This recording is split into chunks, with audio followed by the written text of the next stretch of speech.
So hey guys, welcome to Appalachia's Homestead. While I'm already back up here at the barn, if you've seen the video prior to this, oh my goodness, goat babies galore, and we're just getting started. And I want to catch up on some topics and different things like that. I hope you have had a great week. We are moving into Flag Day. Well, by the time you see this video, it will be Flag Day. Friday, June 14th. Make sure you have extra beautiful Old Glories out, right? I know, I did. I've already put them out. Extras, extra and extra. There's two, just more extra. So I hope you've been well, and we've been very busy. It's getting very hot here in East Tennessee. We hit 88 today, which I know you guys like in Arizona that are 115. I know. I don't envy you. I'm just saying, I don't really like it to get above about 80. 80 or less is like, yeah, all right? So, but everything on the farm here is just doing great. Things are starting to pop and bloom and grow, and I've got tomatoes coming on. I had to replant my cucumbers. None of my cucumbers came up. Don't know why. Went back, retilled it, put the same seed down. Guess what? I've got cucumbers coming up. So I don't know maybe a bird. But I don't know. It's strange. Somebody was asking me today, so I'm going to go ahead and talk about this. Somebody asked me real quick if she was asking me what I would think about her planting. I think she said she lives in Massachusetts. Throw it out there. She asked me if it was too late. I'm going to say no. I think go for it. I mean, I would assume that if you plant now, you've got a good solid 3 months, maybe, at least through Labor Day. Oh no, I'd plant, especially if you have a little bit milder of temperatures maybe than we do. Go for it. You have nothing to lose. You got to plant food, so get it out there. Absolutely. But I want to thank you for joining me. I want to talk about this real quick because this is conversation that's been happening here. So many things are happening. Let me just say something real quick. If you don't want to have issues with a bear, if you don't want to go to war with a bear, then don't go out in the woods and try to find one and poke them square in the eyeball. I feel like that's been going on, and a lot of people are very concerned about what's going on in terms of the fleet that's down in around Florida. I'm not worried about it. I think that somebody's just sending a message, which is exactly what I would do, and I'm not taking up for anybody or anything. I'm just trying to look at this logically. You know, somebody might not have a fleet near the shore of the United States had we not pissed them off. So instead of blaming other entities for your concerns, why don't you blame the people and question those who poke the bear in the eyeball? Why? It's all a bunch of shenanigans. You need to be talking to your children about this. Your children and my children are not going to have the same life that we have had. They already know this, mine do, because even though they may not necessarily be trying to buy a house today or whatever, and I still think that as much as we've tried to talk to our grown boys and we teach them, and they believe us, but there is still a level of naivete, okay? Yours are probably the same way, whether they're 15, 20, or 30.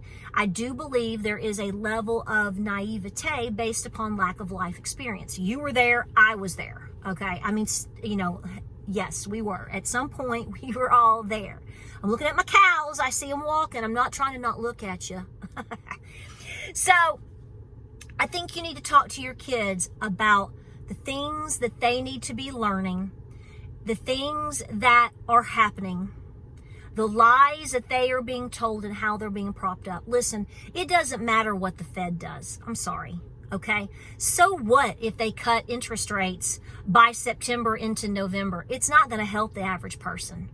Okay? The only people right now that are actually just booming are the top elites. If you are lower to middle, even to upper middle class, we are all, and that is by financial that I'm describing that, economics, we're all feeling the pinch. We are all having to make different life choices. You may not be going to the beach this year because you can't afford to. You might not be eating out at restaurants like you once did because, number one, the food is horrible, and first and foremost, and number two, I mean, when did going to a Mexican restaurant and getting some queso and 2 tacos with a family of 4 start costing $85? in Tennessee. Okay, do you see what I'm saying?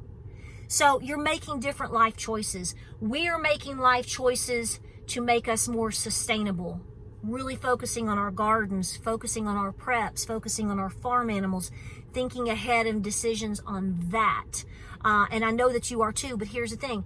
Don't just make it with you and your spouse, mom, dad, Nana, Papa.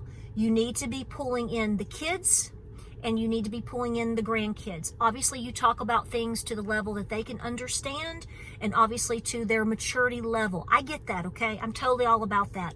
But it's very important that you discuss the old ways, the Great Depression, learning skills. It's not even just about you talking about it. It's about you actually walking that walk with that talk in front of your kids. They need to see you, and I know you guys are doing all this, okay? But to the one out there that may be new, this is good for you. Your kids need to see you doing the things. They need to see you clipping the coupons, balancing the budget, milking the goat, planting the corn, whatever these things are, training with self-defense. Take them with you. Make them watch. If they are, not participating yet, break them in. Let them see you doing these things. Think about it. When you were growing up, you have memories of what your parents and your grandparents did. You may not have actually participated in some of the things that you saw them doing, tilling the garden, or maybe you went and they were fishing and you weren't. I don't know. Think of all the things and how that has impacted you. I read all the time on any social media, people talking about memories that they have watching their grandmother in the kitchen. They learned basically through osmosis, if you will, because they didn't necessarily do the things, but by watching and doing and seeing it every day, it became a part of their life. And so these people, as they've grown up, from child to teen to young adult to getting older adult, see, you had those experiences at a minimum, just visually. Just like me, I had a great-great-grandmother. I've talked about this 14 million times. She was born in 1901, and I'm telling you, there ain't nothing that woman couldn't do. She was a midwife. She was a mother and grandmother and great-great-grandmother, right? And she gardened. She could milk anything. She would climb cherry trees. She delivered babies. She knew how to make medicine. I mean, there's nothing really fundamentally that she couldn't do. They canned. There's things as the years rolled by that they didn't do as much of because times changed. They got older. But I had these experiences and I have these memories which have been completely motivational. It's like I had my own Ruby Thews in front of me from Cold Mountain. Everybody loves Ruby, right? I had my own Ruby. I did. My great-great-grandmother, I am telling you, was Ruby Thews in real life.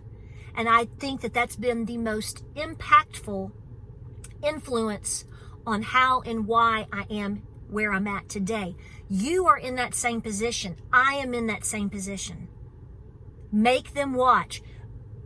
Make them come up. You don't want to participate in pulling the goat kid out? All right, stand right there. Watch me. Watch what I do. Listen to me. Watch. Yeah, watch this. This is this. This is that. That's a hoof. Oh, look here. I'm pulling here. Got to stretch this here. All right, wait a second. Whatever it is. Whatever it is. You don't want to can tomatoes today? Okay, well, you're going to sit here and you're going to watch me at a minimum. And at this first time around, I'm going to talk you through it, going to walk you through it. Next time you're going to participate, but today you're going to watch and you're going to learn. And then I'm going to ask you some questions. That's right. It's going to be like a quiz. Guys, you're going to have to press your kids.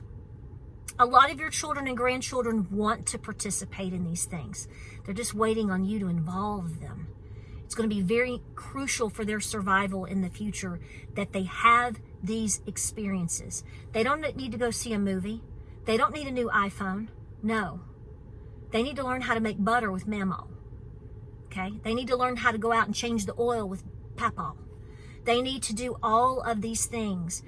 A lot of kids don't have home ec anymore. A lot of you homeschool mamas out there and a lot of you homeschool kids out there, you might have these experiences, but the majority doesn't. So every skill that you can is going to put you that much further ahead of the curve, especially when it comes to talking about and teaching about economics. You got to give these kids an edge. I didn't say to make them competitive and make life a competition.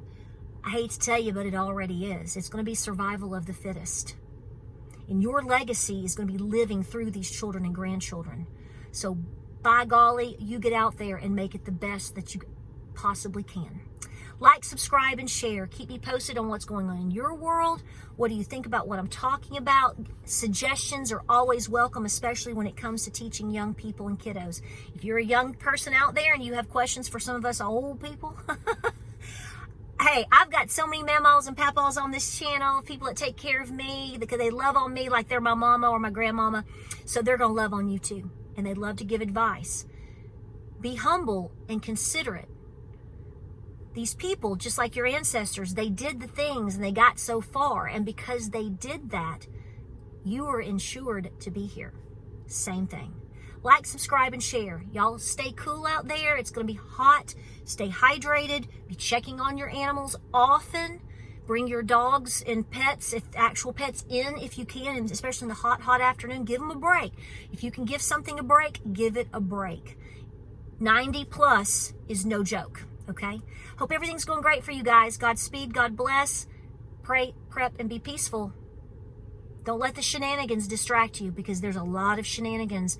Is this going to be cut? And who's off the shore of this? And this is happening over here. And oh, he was charged with this. And yes, absorb all of these things. Talk about them. But don't let them get you off of your game. Summertime right now is a great time to be teaching your kiddos. And I know you are. Like, subscribe, and share. I love y'all. See you on the next video. We'll see how all the things go with the new goat baby. I appreciate you watching. I'll see you tomorrow.